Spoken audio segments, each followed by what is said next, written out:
Good morning, students. This is Har Krishna, working as Assistant Professor, Department of Computer Science, SRKR Engineering College.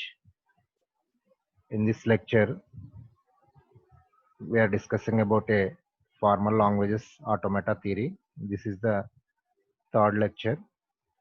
The first of all, we are discussing about the two things. So one is called equivalence of DFA and NFA. The second one is conversion of NFA into DFA. First of all, equivalence of DFA and NFA. Here, everyone knows about the DFA representation and NFA representation. So NFA consisting of 5 tuple Q sigma delta Q naught F. So here Q is the finite non-empty set of states, sigma is input alphabets, delta is a transition function. It changes from one particular state to number of states that can be represented as a delta from Q into sigma to 2 power Q. And Q naught is the initial state, F is the final state. So the difference between DFA and NAFA. So here DFA is the delta is delta. The delta is a transition function. It changes from one particular state to one particular state. But NFA, it changes from one particular state to number of states that can be represented as a power set. So in this context, we proving a theorem of equivalence of this NFA and EFA. The statement of this theorem is if L is accepted by an NFA, then there exists a DFA that accepts L. Means language is accepted by the deterministic finite automata, then the same language should be accepted by a non-deterministic finite automata also. So let us take the representation of NFA. M is equal to Q sigma delta Q naught F. So these are the NFA. So now you have to construct a DFA. So here DFA M dash is Q dash sigma. Sigma is the input alphabets. The input alphabets are same for two automatas. So delta dash and Q naught. Q naught is represented as a square brackets and F dash. F dash is the final state. Q naught is the initial state.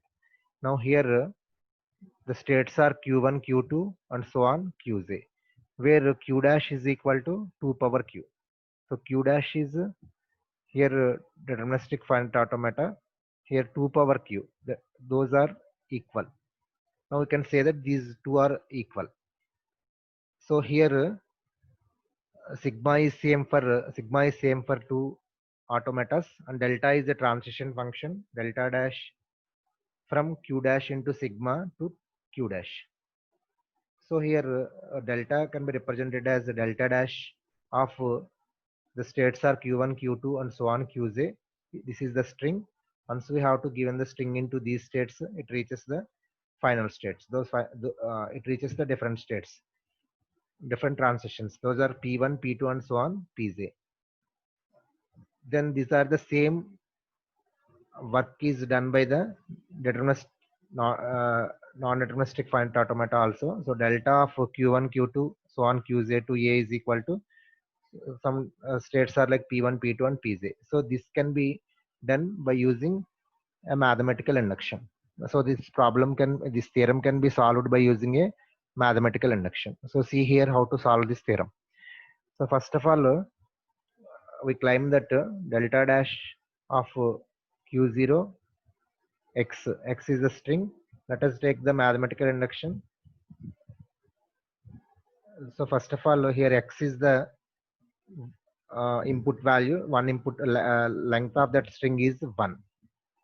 Then delta dash of Q naught x means this is the deterministic finite automata. That is also non-deterministic finite automata. Delta of Q naught x is equal to Q naught of A. That is also same as the non-deterministic finite automata. So this is true for length mod x is equal to 1. Now in this length 1 we can take length is equal to n. So let us take XA, which is the length. Now we can prove that that n is equal to n plus 1. So this is the way of proving in the mathematical induction. So delta dash of q naught xa is equal to delta dash of q naught x comma a. Here it reaches the different states. Delta dash of q1, q2, and so on, qj of a.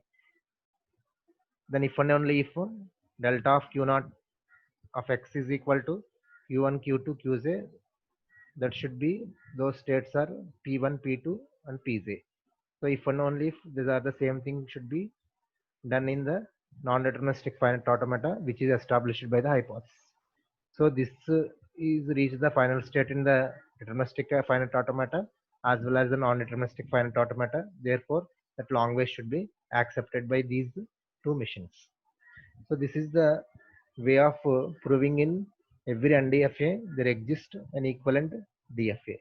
So what is the long ways is accepted by the NFA, the same long way should be accepted by the DFA also. Now this is the theorem we can explain using an example. So now we have to take a conversion of NFA into DFA. Here let us take the NFA. So this is the NFA. NFA having 4 states P, Q, R, S. These are the input alphabets 0 and 1. And this is delta. Delta is a transition function. It changes from one particular state to number of states. That is called a power set. So initial state is P and QS are the final states. So see here. So this is the transition table.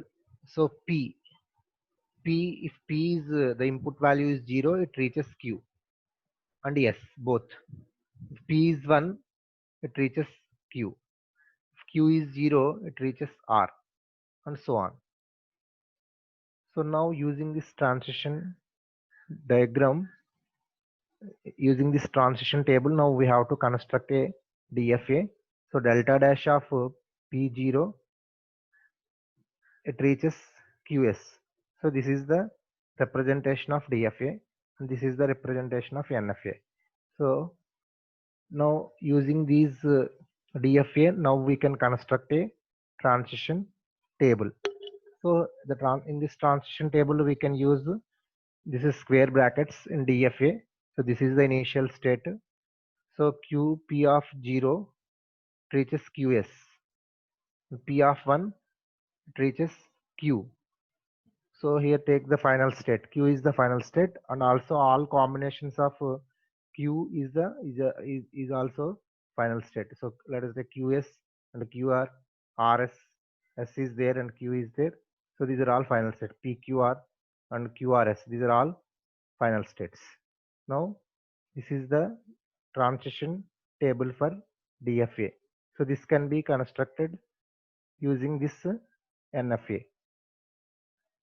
Now after constructing this transition table, now the new DFA is M dash is equal to Q dash sigma delta dash and Q naught is the initial state and F dash is the final state. So Q dash means a finite non-empty set of states. Those states are P, Q, R, S. Okay, these are all states. P, Q, R, S, QS, QR, RS, PQR, QRS. These are all non-empty set of states. Then sigma. Sigma is the input alphabets. Those alphabets are 0 and 1. Delta is a transition function. Now we have to construct a delta, and F dash is the final state. The final states are like a QS and a combination of all QS. These are all final states. Now the transition table is represented like this. So this P, Q, R, S, the combinations of QS and RS. So these are all final states. So this should be represented as a double circle. So Q naught, if P is 1, it reaches Q. If Q is 0, it reaches R. Like that. I think I hope to understand this lecture. Thank you.